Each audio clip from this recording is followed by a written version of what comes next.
The storm rolled in over San Francisco like a warning. From the glass walls of the 71st floor of Wood Tower, lightning flashed against the skyline, painting the city in fractured gold. Henry Wood stood there, one hand in the pocket of his tailored charcoal suit, the other holding a half-empty glass of bourbon. It was past midnight, and the boardroom was empty except for him and the echo of his own success.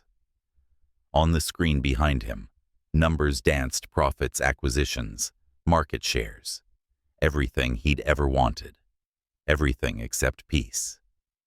The door opened. Jack Miller, his chief of staff, stepped in with that careful expression of someone who'd been through too many of Henry's nights like this. "It's late," Jack said. "Even billionaires need sleep." Henry didn't turn. "Sleep is for people who don't have everything," he muttered. "Or maybe for people who don't have to prove they still deserve it," Jack countered softly. Henry gave a faint laugh. It wasn't humor. It was exhaustion wrapped in arrogance. "You ever wonder what people see when they look at me?" he asked. Jack blinked. "You mean besides the guy who turned a college app into a multi-billion-dollar tech empire?" Henry's lips curved bitter. "They see a wallet, a contract, a brand. They don't see me." He swirled the bourbon eyes, reflecting the storm outside. "You know what really scares me, Jack? That I could walk into a room full of people I've known for 10 years, and not one of them would stay if I went bankrupt tomorrow." Jack sighed. He'd heard versions of this before, usually after Henry ended another hollow relationship. "You just broke up again, didn't you?" Henry turned, smirking. "Define broke up. That bad, huh?" She ordered a $3,000 bottle of wine, posted a picture, tagged me, and then left with the sommelier. I paid the bill. Jack winced. "Classic LA. She said I was emotionally unavailable." Henry's voice was calm, but his jaw was tight. "I'd call that self-preservation." Jack leaned on the conference table. "You can't keep picking women who only see you as a prize." Henry looked up. "Then maybe I should test that theory." Jack frowned. "Test." Henry set the glass down, his eyes sharpening. "Let's run an experiment. I'll choose 4 women, different backgrounds, different worlds, and give each of them something impossible to resist." Jack's brows knitted. "What kind of something?" Henry smiled, the kind of smile that looked dangerous even in silence. He pulled open the drawer and took out a black velvet box. Inside were 4 matte black credit cards gleaming faintly under the boardroom lights. "American Express Centurion," Henry said. "Unlimited credit. My name. My signature. Their choices." Jack's eyes widened. "You're kidding." "I never kid about human nature." "This is insane." "It's data," Henry replied simply. "Chloe Benson, the influencer. Melissa Crane, the shark in heels from my office. Vanessa Hale, the socialite designer who thinks charity starts at Chanel. And—" He paused, almost amused. "Lydia Perry, the housekeeper who polishes my floors while singing off-key Whitney Houston songs." Jack blinked. "Your maid." "You're giving your maid a black card," Henry shrugged. "She won't take it. That's part of the test." Jack folded his arms. "You think you're running a psychological study. But this isn't Stanford, Henry. It's your life. Maybe I just want to see—" Henry murmured, if anyone out there still remembers how to say thank you without calculating interest. Lightning split the sky again, illuminating his face. He looked powerful, restless, lonely. The kind of man who could command an empire, yet couldn't trust a single soul inside it. 3 days later, 4 envelopes sealed with the Wood Tech crest arrived at 4 different doors across California. At a Beverly Hills penthouse, Chloe Benson shrieked when she opened hers, her followers recording every glittering second. "When your billionaire ex still spoils you," she laughed into her camera, swiping the card like a trophy. Within hours, the tag, Billionaire Love, trended on TikTok. At a glass-walled office in the financial district, Melissa Crane stared at the card as if it were her long-awaited promotion. She smiled coldly, already planning the transformation. New wardrobe, new image, new power. Finally, she whispered, "He'll see what he's been missing." In a Manhattan-style loft in Soma, Vanessa Hale clinked champagne glasses with her PR manager. "We'll call it Charity in Style," she said. "A gala to celebrate generosity, mine, of course." And in a small apartment across the bay, Lydia Perry looked at the envelope on her kitchen counter, like it might explode. The walls around her were cracked, the fridge humming too loudly. She wiped her hands on a dish towel before opening it, afraid to smudge something that clearly didn't belong to her. When she saw the black card inside her mouth fell open. "This can't be real," she whispered. Her younger brother's voice called from the couch. "What's that lid?" "Probably a mistake," she said, tucking the card back into its case. But then she saw the note, handwritten in Henry's precise script. "It for whatever you want. 3 days. No questions. HW." She stared at the words for a long time, then sighed. "Whatever I want," she murmured. That's a dangerous thing to say to a girl who grew up with nothing. That night, while the others filled carts with designer labels and diamond watches, Lydia opened her old laptop and searched St. Mary's Orphanage, New Orleans. The website was outdated, the photos pixelated, but one picture made her stop a playground slide, rusted and broken, the same one she used to climb when she was 6. The next morning, her bank app pinged with a charge $4,200. Toys, food supplies, bus rental, New Orleans.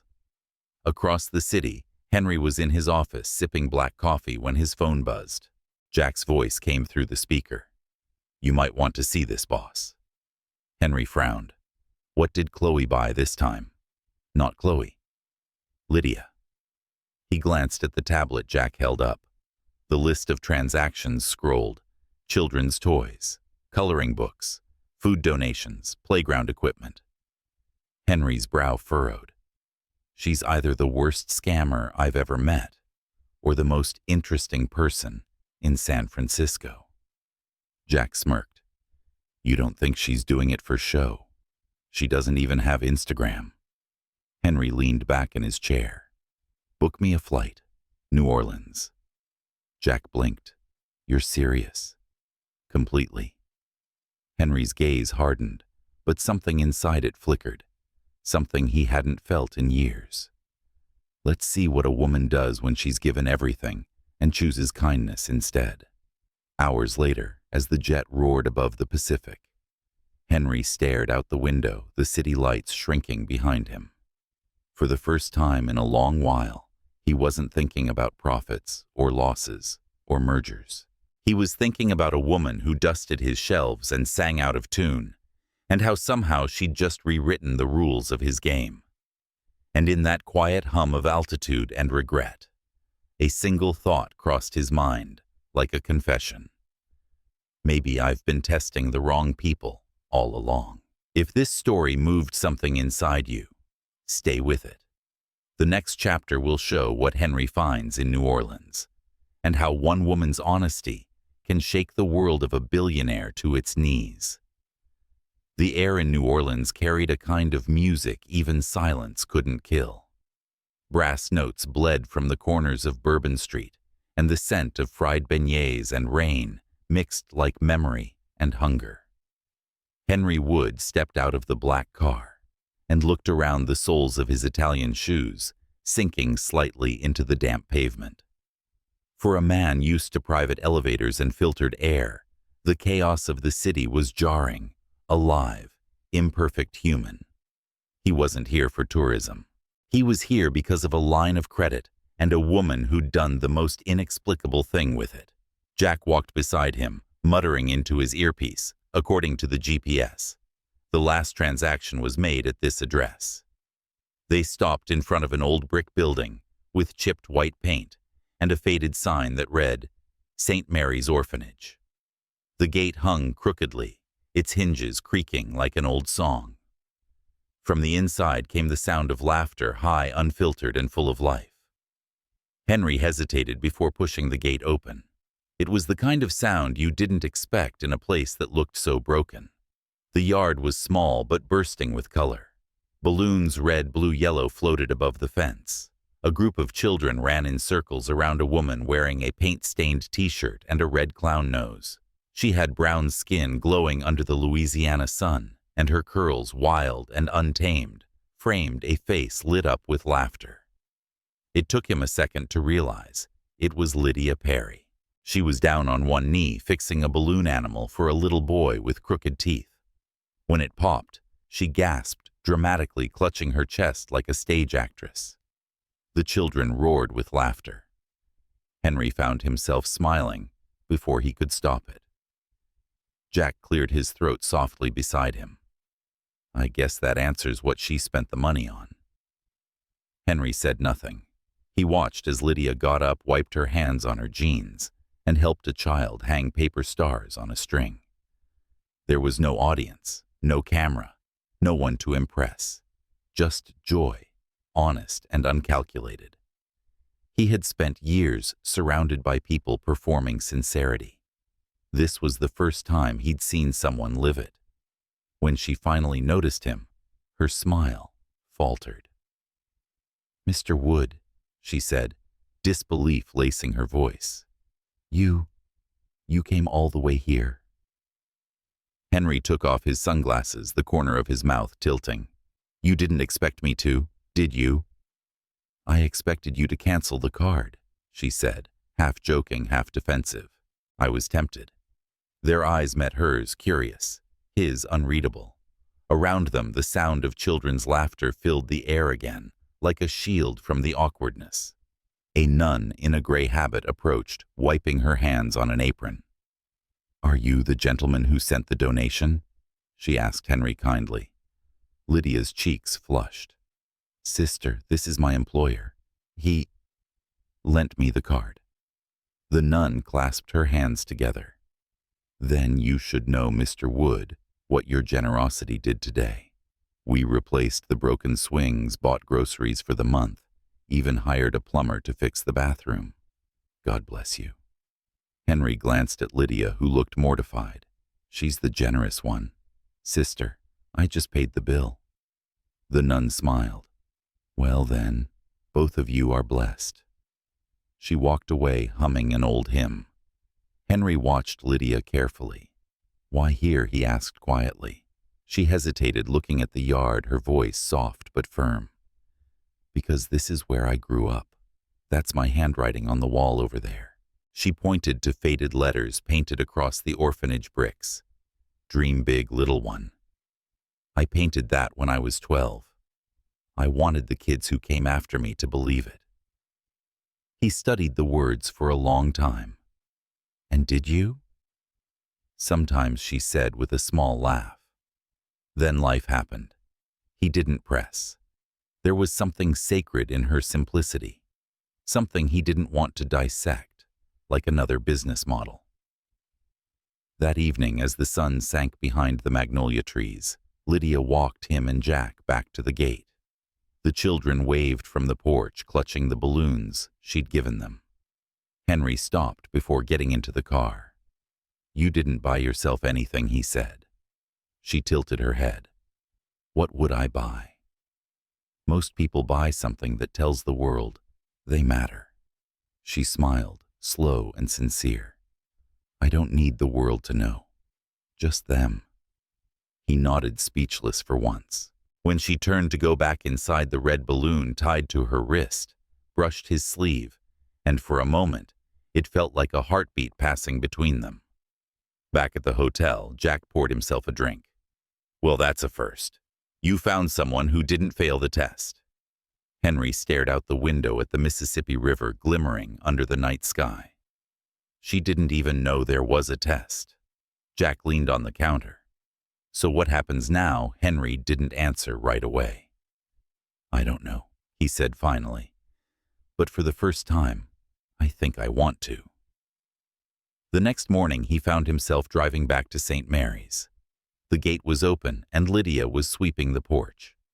She looked surprised, but not entirely shocked. You again, she said, amused. You must be lost. Maybe he admitted. Or maybe I'm curious. She leaned on the broom. Curious about what? What kind of person you are when you're not covered in paint and glitter. I'm less fun, she said, grinning. I doubt that. She looked at him for a long moment before setting the broom aside. Fine. There's a cafe 2 blocks down. They have decent coffee and bad service. Seems like your kind of place. He chuckled. Lead the way. The cafe was small, cramped, filled with the smell of chicory and nostalgia. Lydia ordered black coffee. Henry predictably asked for something complicated that the barista got wrong twice. She laughed at his face when he tried it. Welcome to the real world, Mr. Wood, she teased. Henry, he corrected. If we're drinking burnt coffee together, I think we're past formalities. She smiled, her eyes softening. Henry, then. They talked for hours. Not about money, not about work, but about everything else. She told him about the first time she saw the ocean, how she used to steal library books and hide them under her bed, how she still dreamed of starting a literacy program for kids who grew up like she did. He told her about his mother who'd built computers in their garage, and how he missed her every time he walked into an empty room. Somewhere in the middle of that conversation, the noise of the city faded, and it was just them 2 people who'd come from different worlds, but somehow met on the same page. When they left the cafe, a light rain had started to fall. Lydia opened her umbrella, then handed it to him instead. I'm used to the rain, she said. You're not. He took it slowly, eyes never leaving hers. You keep surprising me. She grinned. Good. That means I'm doing something right. He wanted to say something else, something that wasn't businesslike or clever, but she was already walking away, her curls glistening under the rain-red balloon, still tied to her wrist from yesterday. Henry stood there, umbrella in hand, realizing the absurd truth. For a man who owned everything this woman had just given him, something he didn't know he was missing. And as the rain fell harder, blurring the neon lights of the city, Henry Wood understood that the experiment he'd started was no longer under his control. It wasn't about data or human behavior. It was about the way his heart had started reacting to a woman who had no price tag attached. He didn't know what to do with that. So he just stood there watching Lydia disappear into the narrow street, her laughter echoing faintly through the rain like a melody he was suddenly terrified to forget. Bạn đã nói bắt đầu viết phần 3, với độ dài 1:300 từ phong cách viết truyện, phong cách cinematic, audio drama mài. Dùng từ ngữ khéo léo tinh tế, viết tiếng Anh, viết liền mạch không có đầu mục nhỏ. Cuối phần này không có CTA cảm xúc, tránh lặp lại nội dung phần trước. ChatGPT đã nói Part 3. Echoes in the rain, the storm in New Orleans refused to leave. For 2 days, thunder rolled through the city like a restless drumbeat, and the air smelled of wet asphalt and magnolias. Henry Wood sat in the back seat of the car parked outside St. Mary's Orphanage, watching raindrops slide down the glass. Jack sat beside him, tapping on his tablet, his voice calm but edged. You've been staring at that gate for 30 minutes, he said.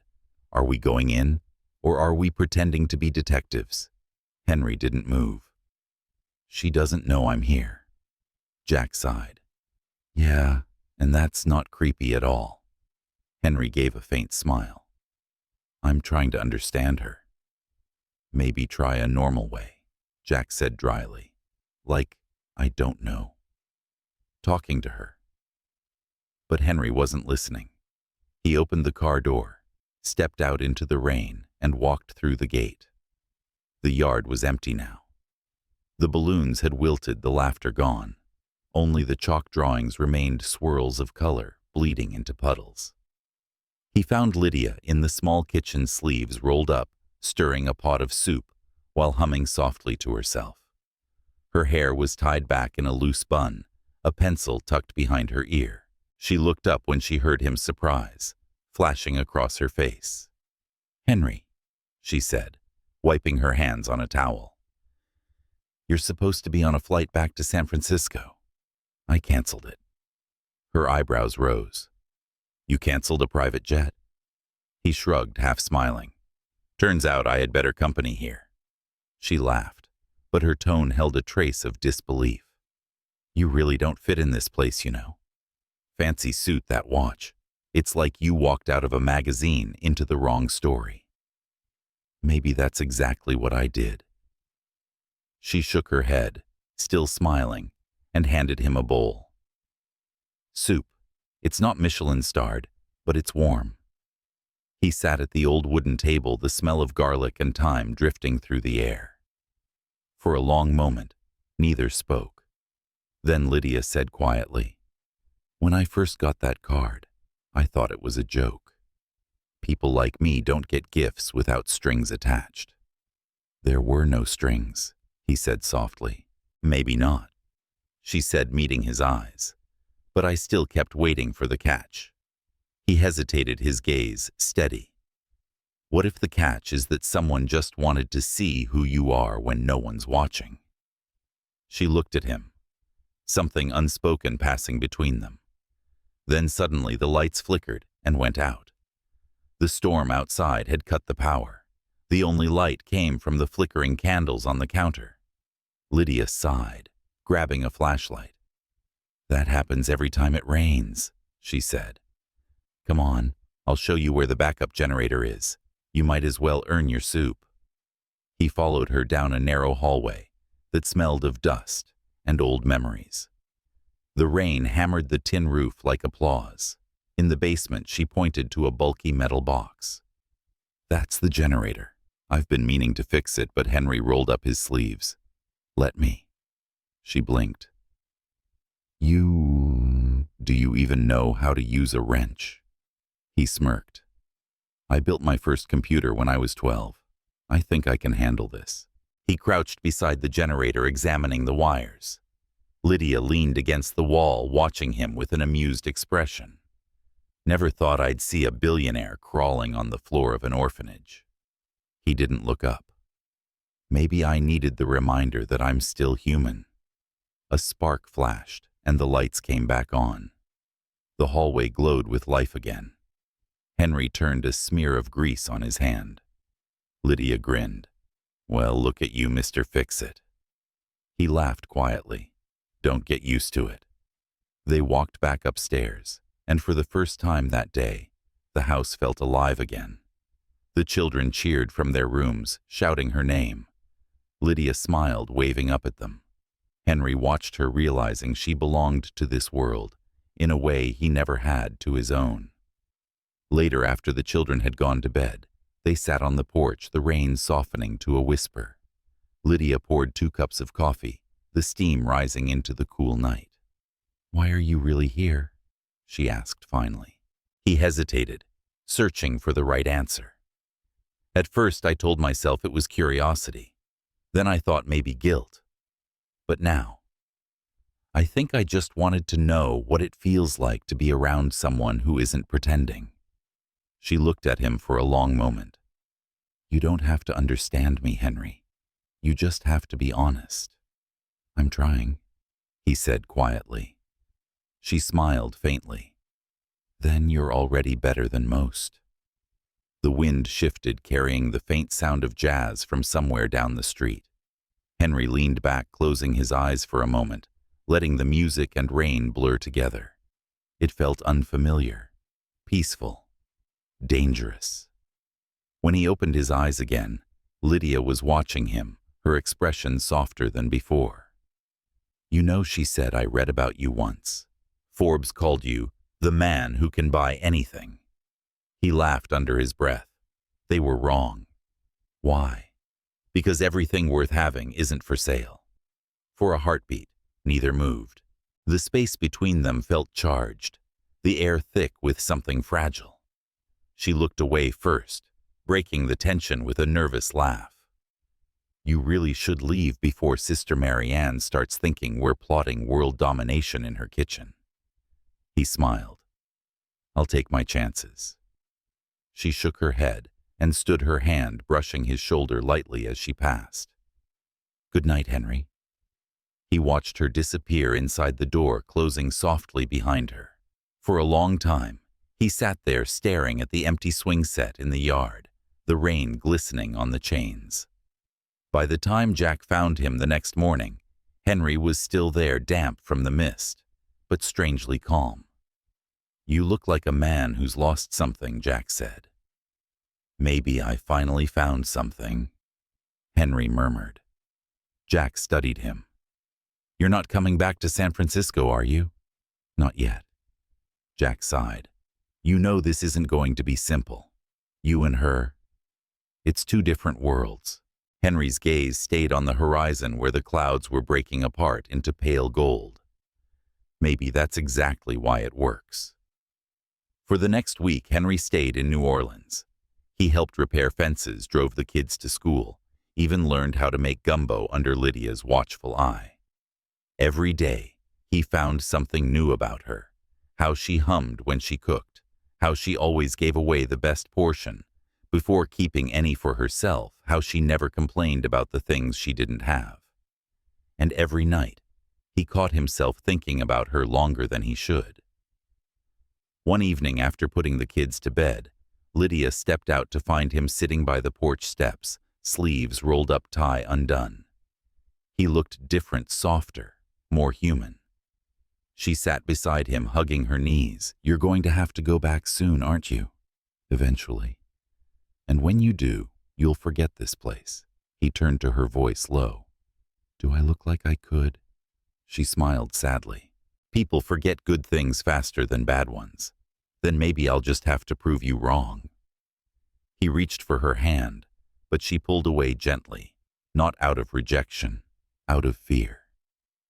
Henry, she whispered, don't start something you can't finish. His eyes searched hers. And if I already have? She didn't answer. Instead, she stood, her silhouette framed against the dim light spilling from the doorway. Good night, she said softly, disappearing inside. Henry stayed there long after the door closed, the night wrapping around him. The rain had stopped, but its echo lingered steady, rhythmic, like a heartbeat he couldn't unhear. He knew then, with unsettling clarity, that this was no longer a social experiment or an act of curiosity. Somewhere between the laughter of children and the smell of rain, something had shifted inside him. Henry Wood, the man who owned skyscrapers and stock markets, was falling for a woman who measured wealth in smiles and soup bowls. And for the first time in his life, he didn't want to be saved from it. San Francisco looked different after New Orleans. The skyline that once pulsed like a monument to Henry's ambition now felt sterile, trapped behind glass and silence. From his office on the top floor of Wood Tower, he could see the fog curling in from the bay, swallowing the city in slow, deliberate breaths. The world below moved, but it didn't feel alive. Not like the orphanage, not like Lydia's laughter under the Louisiana rain. Jack stood at the door, a stack of folders under his arm. You've been back for a week, he said, and you haven't approved a single thing. The board's starting to ask questions. Henry didn't look up. Let them ask. You can't just ignore your life, Henry. You built this empire. You can't ghost it because of Jack stopped himself. Henry's tone was quiet, but sharp. Because of what Jack exhaled. Because of someone who doesn't belong to this world. Henry finally looked up, his gaze steady. Maybe this world doesn't deserve her. Jack shook his head. That's not how reality works. You can't rewrite class, color, or history just because you're lonely. Henry leaned back, his expression unreadable. Watch me. That evening, when the city lights began to bleed into the fog, Henry sat alone at his desk, scrolling through photos from the orphanage. Children grinning with missing teeth, Lydia holding a paintbrush, her curls catching the light. Every picture made something inside him ache. He'd left New Orleans physically, but some part of him hadn't followed. On impulse, he opened his phone and dialed her number. It rang twice before her voice came through, soft and warm. "Mr. Wood, you can call me Henry," he said, smiling despite himself. "Then you can stop calling me Ms. Perry. Fair trade. Deal." There was a pause filled with the hum of distant jazz and the sound of her breathing. "You sound tired," she said. "I am. I think I'm allergic to the Bay Area now." She laughed lightly. "That's what happens when you get used to real air." He hesitated, choosing his words carefully. "What if I told you I wanted to see you again? Then I'd tell you you're welcome to come down, but the kids might put you to work. I can live with that." "Can you?" she teased. "Last time you tried to fix the generator, you nearly electrocuted yourself." "That was part of the charm," he said. "Tragic hero dies doing charity work." She laughed again, the sound threading warmth through his chest. "I'll think about it," she said. "Promise, I promise." When the call ended, Henry sat for a long time in the dark, staring at the reflection of his city in the glass. For years, every choice he made had been calculated, strategic, profitable, precise. But nothing about Lydia Perry fit into any formula he'd ever known. 3 weeks later, an invitation arrived in her mailbox in New Orleans. It was printed on ivory cardstock, embossed with silver letters. Wood Foundation, Annual Charity Gala, Ritz-Carlton, San Francisco. Formal attire. Required. There was no message, no signature, just a handwritten note at the bottom. "Say yes." H.W. Lydia stared at it for a full minute before whispering to herself. "He's out of his mind." Sister Marianne found her still holding it at the kitchen table. "Who's out of his mind, dear?" "No one," Lydia said quickly, but the blush gave her away. The nun smiled knowingly. Ah, that kind of madness. The night of the gala, Henry stood near the entrance greeting guests with the polished ease of a man born to the upper echelon. But his eyes kept darting to the doorway. The ballroom glowed with chandeliers and champagne, all marble and mirrors, too bright, too perfect. And then through the crowd of glittering gowns and tuxedos, she walked in. Lydia Perry. Her dress was simple, a deep navy that caught the light when she moved. Her curls were pinned back loosely, a few strands falling against her shoulders. There was no diamond, no designer clutch, just the quiet confidence of someone who didn't need decoration. The room seemed to still as she entered, and for the first time in his life, Henry forgot how to breathe. She saw him and smiled, nervous, but genuine. He crossed the room to meet her halfway. "You came. I figured someone has to make sure you don't get too comfortable," she said softly. "I was starting to think you'd changed your mind." "I almost did," she admitted. "Then I thought, if you can survive New Orleans heat, I can survive your world for one night." He laughed, offering his arm. "Welcome to chaos." Throughout the night, she was both a marvel and an anomaly. People whispered, some curious, others cruel. Chloe Benson, draped in sequins, leaned toward Melissa Crane and smirked. "Looks like our dear Henry's discovered charity in a new form." Melissa's smile was sharper. "Let's see how long it lasts." Lydia pretended not to notice. Henry did notice, and his jaw tightened every time. But Lydia's composure never faltered. She spoke with board members, laughed with servers, and when the string quartet paused between songs, she thanked the musicians, as if she belonged there. During dinner, Henry leaned close and murmured, "You're doing better than most of the people who were born into this room." She smiled faintly. "That's because I don't care about the room. The MC took the stage, announcing the final segment, a speech from the Wood Foundation's honorary guest. Henry blinked in surprise as Lydia's name appeared on the screen. He turned to her, stunned. "You knew about this?" She grinned, maybe a little. When she walked up to the microphone, the murmurs rippled again. The housekeeper speaking at a billionaire's gala, it was unheard of. But then she began. "I was asked to say a few words about generosity," she said, her voice steady but unpolished. "But I don't have fancy degrees or big words. I just know that generosity isn't about how much you give. It's about what it costs you to care." The crowd grew still. She continued. "When I was a child here in New Orleans, we didn't have much. But we had people who gave us their time, their kindness, their laughter. That's what saved me. So tonight, if you give something that matters." There was silence, then applause, slow and growing, until the entire room rose to its feet. Henry's eyes shone with something close to pride. After the speech, he found her backstage, still shaking slightly from the adrenaline. "You were incredible," he said. "I thought I was going to faint," she whispered, laughing nervously. He reached for her hand, his thumb brushing the back of her fingers. "You made them listen." Her eyes softened. "I wasn't trying to impress them." "I know." His voice dropped, intimate and sure. "That's why you did." They stood close enough to feel each other's breath, the noise of the gala fading into nothing. Then, from somewhere behind them, a camera flash cut through the air. Lydia flinched, stepping back. Reporters had slipped backstage. Chloe Benson stood in the doorway, her smile sugary and venomous. "Well," Chloe said, feigning surprise, "this is adorable."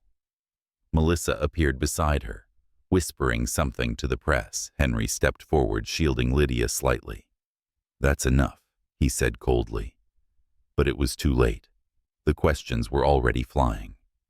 "Mr. Wood, is this your new girlfriend? How long has this been going on? Is this your charity project?" Lydia's face drained of color. Henry grabbed her hand. "Ignore them. Come with me." They pushed through the back exit into the quiet night air. The sounds of the city replaced the chaos behind them. Lydia pulled her hand away, her voice trembling. "They were taking pictures, Henry. What will they say about you?" He looked at her, the city lights reflecting in his eyes. "I don't care what they say about me." "What about me?" she whispered. "You can survive a scandal. I can't." He froze. For the first time, he realized the truth of what she was saying. She didn't live in his world. She lived in the spaces between its cracks, the ones his wealth had never made him see. "Lydia," he started, but she shook her head. "You can't protect me from this. You don't even know what it costs." And then she walked away, the hem of her dress brushing the wet pavement, her shadow swallowed by the glow of the Golden Gate Bridge in the distance. Henry stood there alone, the applause from inside the ballroom fading into something hollow. He had built empires, conquered markets, rewritten the rules of power. But for the first time, he couldn't control the one thing that mattered most. Love had entered the equation, and nothing about it obeyed his logic anymore. The headlines hit by morning. Billionaire CEO and his housekeeper splashed across every news site, every gossip feed. The photos were everywhere. Henry Wood and Lydia Perry, hands clasped backstage, the look in their eyes, too intimate to deny. The press tore through it like wolves. Some called it scandal. Others called it charity gone wrong. By noon, Woodtech stock had dipped 3%. By evening, Lydia's name was trending for all the wrong reasons. Inside the penthouse, the air was heavy with silence. Henry stood by the window watching San Francisco blur into 1,000 shards of glass and rain. Jack was pacing behind him, phone in hand, voice tight. "I've had PR on this all day. We can spin it, but we need to make a statement." "No statement," Henry said flatly. Jack stopped. "If you say nothing, they'll write their own story. They already have." Henry's reflection stared back from the window, hollow and cold.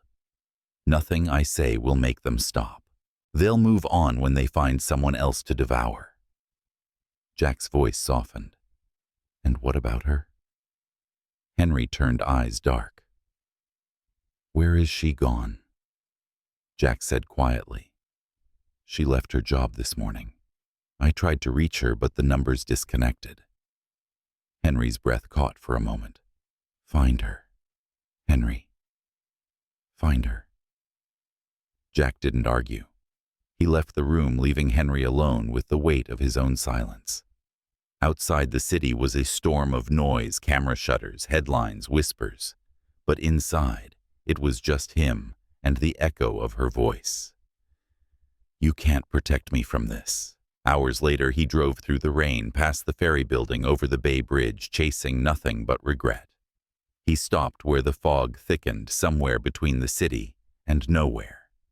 His phone buzzed again, an address in Oakland from one of his security contacts. Lydia Perry, temporary residence. He didn't hesitate.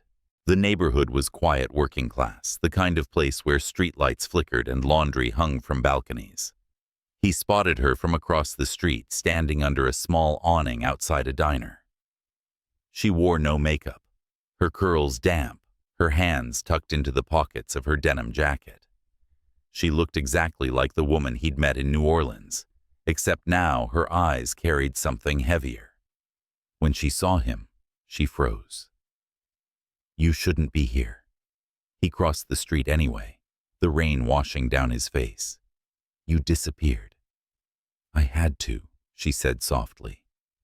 "For once, I didn't want to see my name next to yours. I didn't mean for any of this to happen." "I know." Her voice trembled, not with anger, but exhaustion. But it did. He took a step closer. "Lydia, please, let me fix this." "You can't fix it with money," she said. "You can't fix it with press statements or lawyers. This isn't one of your mergers, Henry." He stopped, his hands curling slightly. "I know that.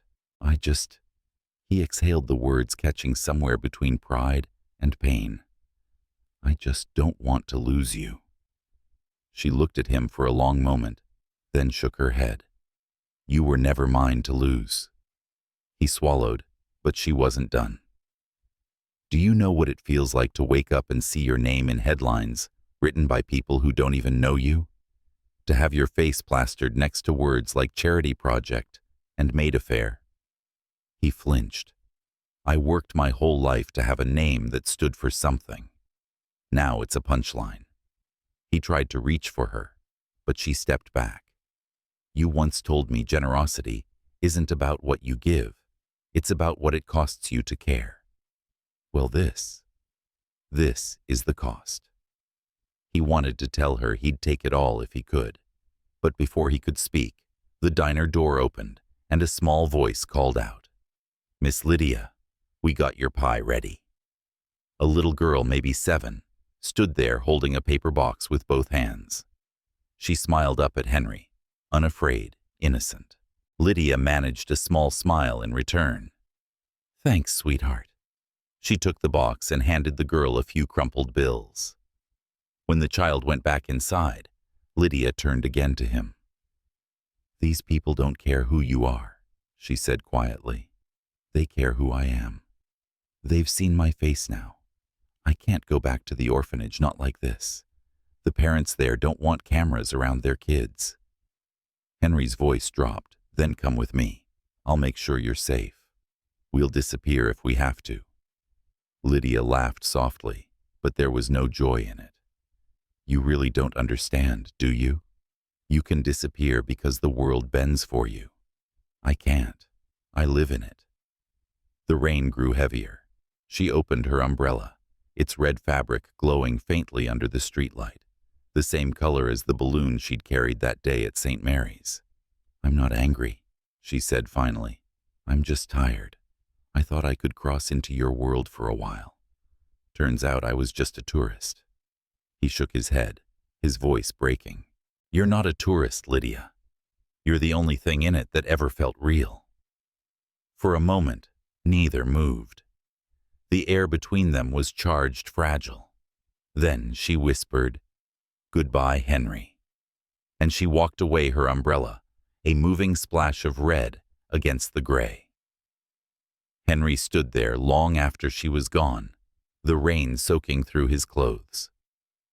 When he finally returned to his car, his reflection in the window looked older, harder. The man who could buy anything suddenly owned nothing that mattered. The following days blurred into one another. His company ran on autopilot. His staff avoided eye contact. Jack filled his office with reports and schedules, but Henry barely saw them. He'd read every article, every cruel headline, until they all sounded the same noise, without meaning. Then, one afternoon, his assistant buzzed him. "Mr. Wood, there's a call for you. It's Sister Mary Ann from St. Mary's Orphanage." He froze. "Put her through." Her voice was calm, warm. "Mr. Minter. Wood, I'm calling because Lydia's been in touch. She's helping rebuild a shelter down here. Said she doesn't have your number anymore, but she wanted me to tell you. Thank you for everything." Henry's throat tightened. "Did she say where she was staying? I'm afraid not. But she's doing well. She's stronger than you think." After the call ended, he sat in silence. Outside his window, the fog rolled in again, blanketing the city like memory. That night, he drove to the Golden Gate Bridge. The wind howled, whipping through his coat. He leaned against the rail, staring at the black water below. Somewhere in the distance, a ferry horn echoed through the bay. He thought of Lydia's words. "The world bends for you," and for the first time, he wished it didn't. He reached into his pocket and pulled out the old black credit card, the same one he'd given her. He'd canceled the account weeks ago, but he'd kept the card itself. Its surface still gleamed under the bridge lights. He turned it in his hand, then threw it into the water. It fell soundlessly, swallowed by the dark. Behind him, footsteps approached. Jack's voice broke the wind. "You okay?" Henry didn't look back. "Define okay." Jack stopped beside him, both of them looking out at the fog. "You could still go after her," he said quietly. "There's always a way." Henry shook his head. "Not this time. Some things don't belong to me." The wind carried their silence for a while. Then Jack said, "You know I've seen you build 1,000 things, Henry. Maybe it's time you build something that doesn't make you richer." Henry gave a faint smile. "Maybe it's time I rebuild myself." Jack nodded once and walked back toward the car, leaving him alone on the bridge. Henry stayed until the fog swallowed the horizon. Somewhere below, the card sank into the bay, vanishing like a confession. He closed his eyes and let the wind wash over him cold and clean. The city behind him glowed faintly through the mist, a world he no longer recognized. And though he didn't know where Lydia Perry was, he could feel her presence like a melody, drifting through the distance, a reminder that somewhere out there, kindness still existed, waiting to be found again. Autumn came quietly to San Francisco. The fog lingered longer each morning, curling around the skyline like a ghost that refused to leave. In the glass corridors of Wood Tower, Henry Wood moved like a shadow, present but distant, his brilliance dulled by something no one could quite name. Meetings passed without words from him. His assistants whispered about how the boss had changed, how the fire in his eyes had been replaced with something colder, quieter. The newspapers had finally moved on. The scandal had been replaced by fresher sins, another CEO's divorce, a senator's affair, a crash on Wall Street. Lydia's name no longer trended. It had disappeared like a ripple swallowed by larger waves. But for Henry, her absence was everywhere, in the silence of the elevator, in the untouched chair across his desk, in the way the city lights failed to impress him anymore. Jack found him one night standing alone on the rooftop terrace, sleeves rolled up, hair tousled by the wind. "You missed your own fundraiser," Jack said, not unkindly. Henry didn't turn around. "They'll raise the money without me." "That's not the point," Jack replied. "You built all of this to make a difference, remember?" Henry exhaled, watching the fog drift below like smoke. "I built this to prove I could. Now I'm not sure what any of it means." Jack's tone softened. "You're still the same man, Henry." "No," Henry said quietly. That man thought control was power, but real power. He trailed off, then shook his head. "Forget it." Jack hesitated. "You've been asking me to find her again. You sure you want to?" Henry looked at him sharply. "You found her." Jack handed him a folded paper. "An address, New Orleans. She's been volunteering at a community center. You'll want to see for yourself." Henry took it wordlessly. For a long time, he just stared at the name written in neat handwriting, the Marigny Center for Youth. The next morning, before dawn had broken over the bay, Henry was on a flight. The plane cut through a bruised sky clouds, streaking past like ghosts of decisions he couldn't undo. He didn't bring security or assistance this time. Just himself, a duffel bag, and the letter from Sister Marianne he'd never answered. When he arrived in New Orleans, the air felt the same thick with humidity music in the distance, the scent of rain-soaked jasmine. He drove himself to the address Jack had given. The building was small but alive. Children's laughter spilled from the open windows, and the faint sound of a piano came from somewhere inside. He stepped through the doorway, his shoes squeaking against the polished wooden floor. A mural stretched across the wall, bright colors, swirling lines, a tree, whose roots turned into hands, lifting stars. At the bottom corner, signed in careful script, were 2 words. L. "Perry. Can I help you?" a voice asked. He turned. Lydia stood there, clipboard in hand, her curls tied back, a streak of blue paint on her wrist. For a moment she froze, disbelief flickering in her eyes. "Henry." He wanted to speak, but the words tangled in his throat. "You're hard to find." She crossed her arms, guarded. "That was the idea. I just wanted to see you." "You've seen me," she said, her tone calm but distant. "Now you can go. Lydia, please." Something in his voice made her pause. The room behind them buzzed with life, kids running, laughter echoing, but the air between them was thick still. He stepped closer. "I threw away the card," he said softly. Her brows furrowed. "What?" "The Centurion card. The one that started all of this. I threw it off the Golden Gate Bridge." A flicker of surprise crossed her face, then something like sadness. "Why would you do that?" "Because I finally understood what it was worth." She studied him for a long moment, searching for the man she remembered, the arrogant CEO who'd once thought kindness could be tested like data. And what was it worth? He met her eyes. "Nothing. Without you, nothing meant anything." The air trembled with silence. Then Lydia looked away, her voice barely above a whisper. "You can't just show up and say that, Henry.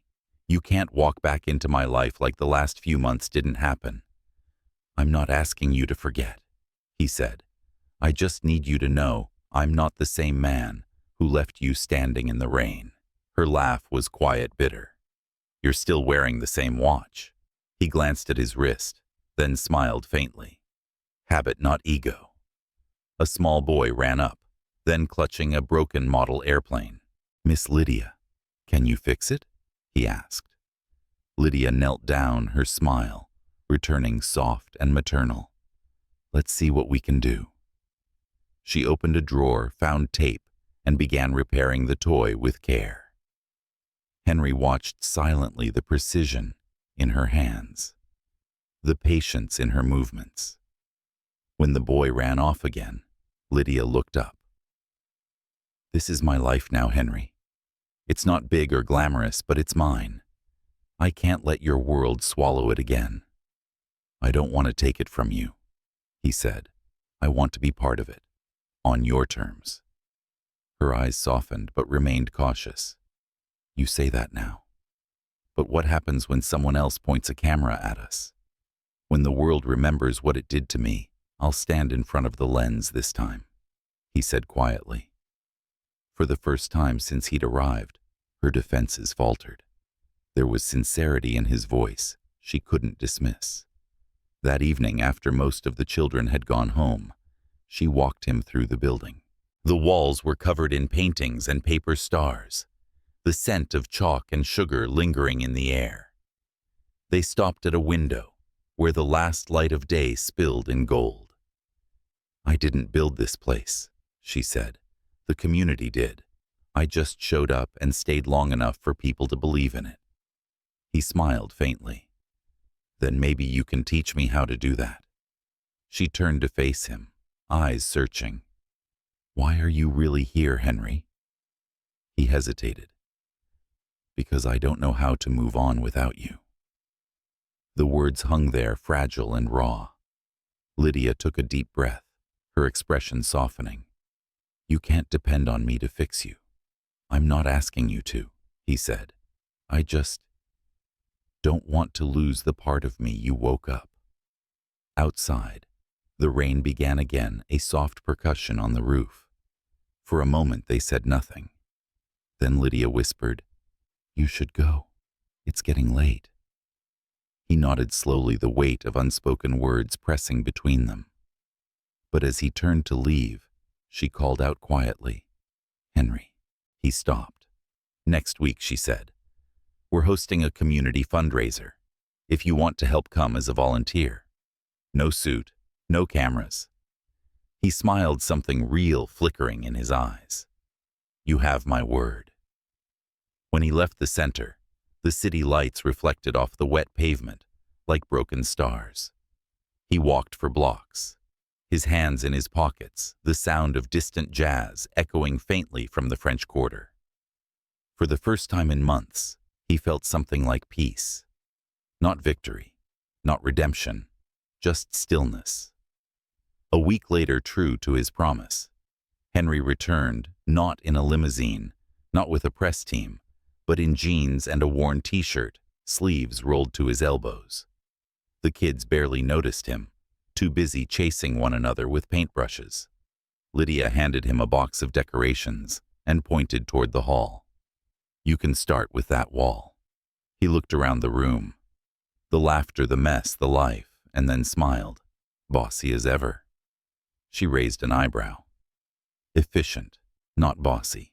For the next few hours, they worked side by side, hanging streamers, taping stars to the walls.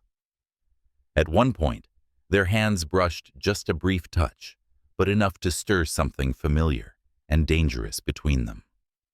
She didn't pull away. Neither did he. As the evening light poured through the high windows, the mural shimmered with color, the air filled with music and laughter.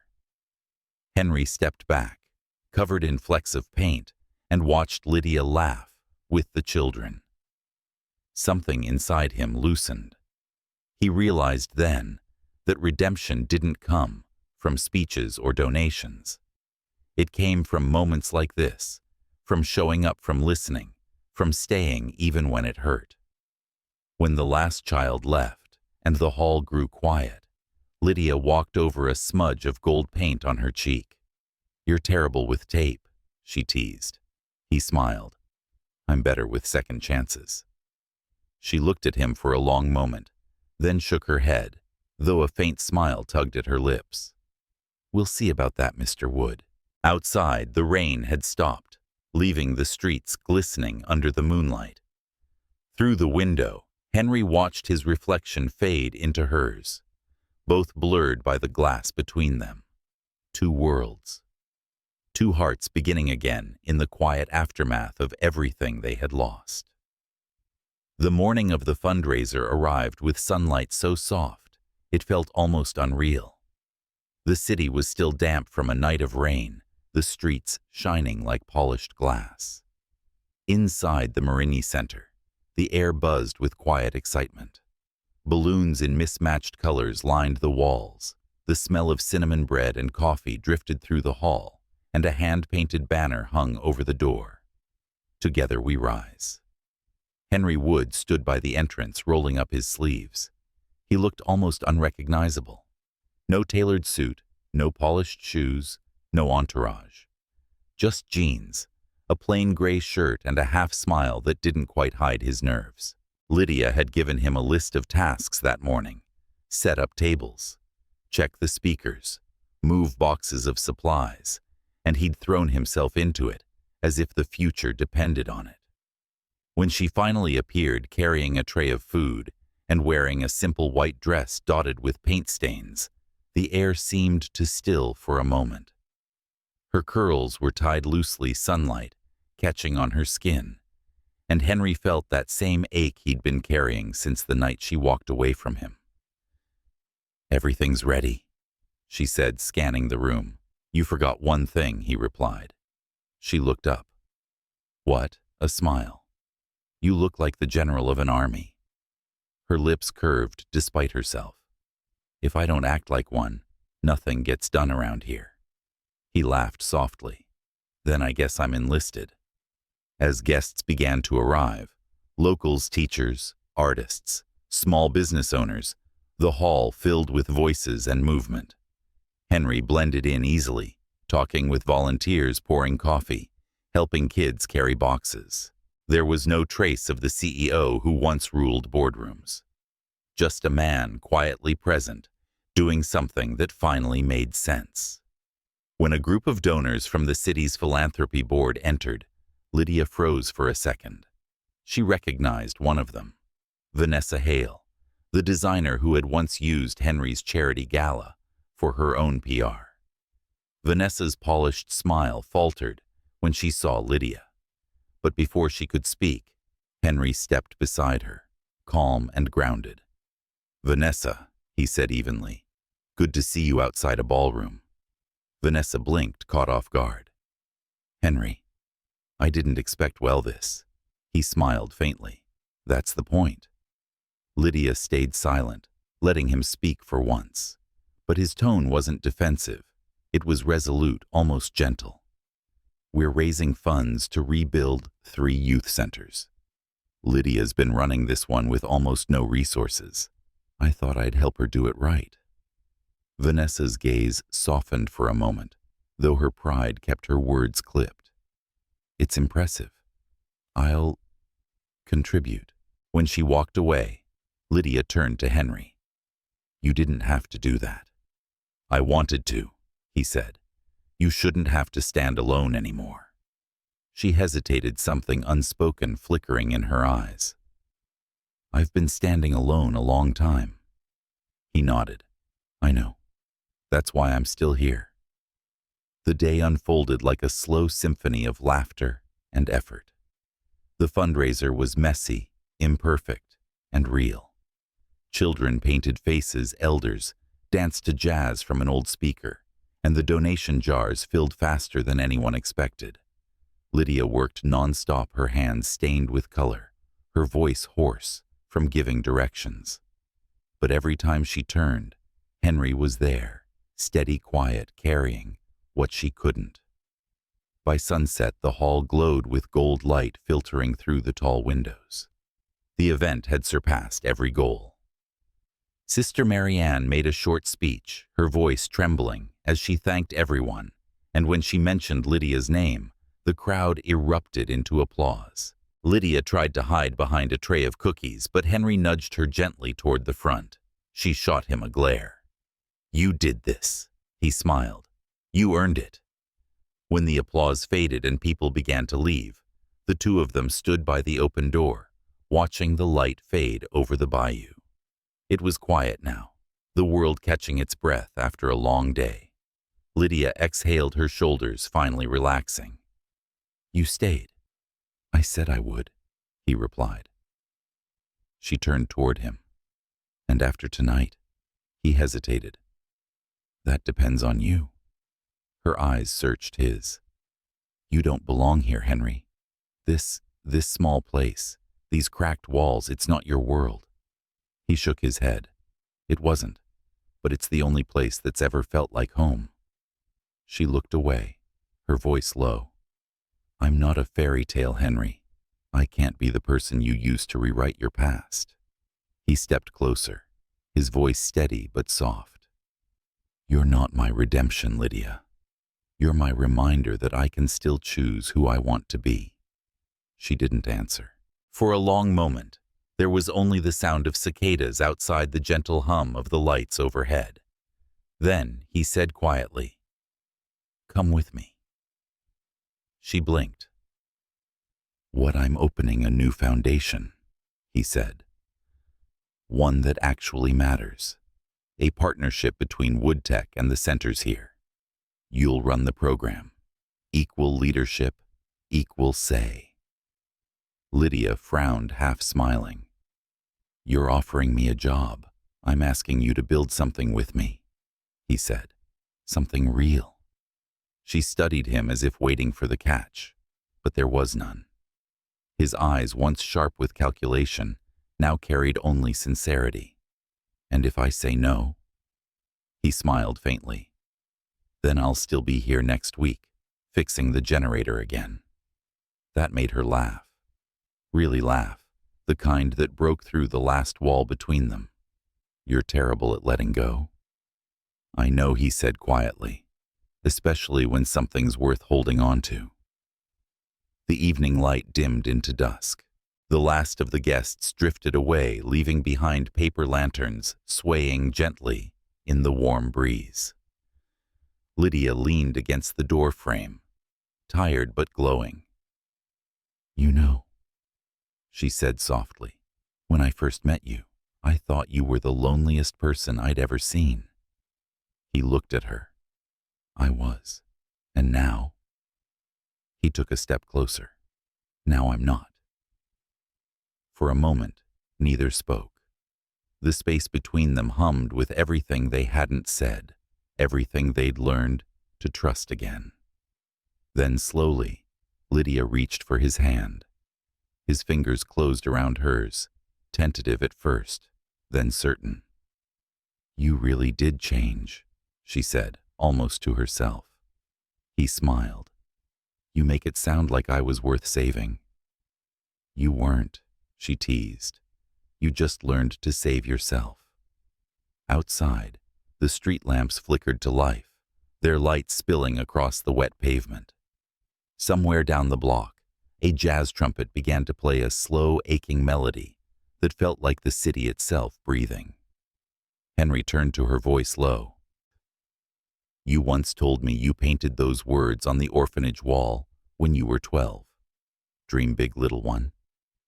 Do you still believe that?" She smiled, her eyes glistening in the dim light. "I do now."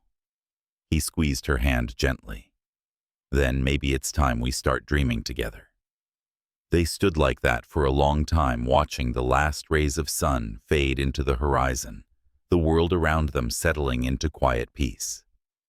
For once, Henry didn't think about tomorrow, or the company, or the noise of the world waiting outside. He just thought about her, the woman who had walked barefoot through the chaos of his life, and somehow left light where there used to be only glass. Later that night, when the hall was empty and the stars had scattered across the Louisiana sky, Henry walked her home. The streets were slick with silver reflections, the air thick with the scent of jasmine and rain. At her doorstep, she turned to him, hesitant. Henry, whatever happens next, don't lose this. The version of you that shows up. I won't, he said. Not if you keep reminding me who he is. She smiled, and this time it reached her eyes. Then she leaned forward and kissed him a soft, deliberate kiss that carried both promise and forgiveness. When she pulled back, she whispered, "Good night, Mr. Wood." He smiled against the quiet. "Good night, Miss Perry." As she stepped inside, he looked up at the window, where the light glowed faintly through the curtains. The music from down the street faded into the night, replaced by the hum of crickets and the slow rhythm of the river. Henry Wood stood there for a while, his hands in his pockets, his heart finally at rest. Somewhere deep in the city, the future waited, uncertain, fragile, but full of color. And for the first time in a long time, he didn't want to control it. He just wanted to live it with her.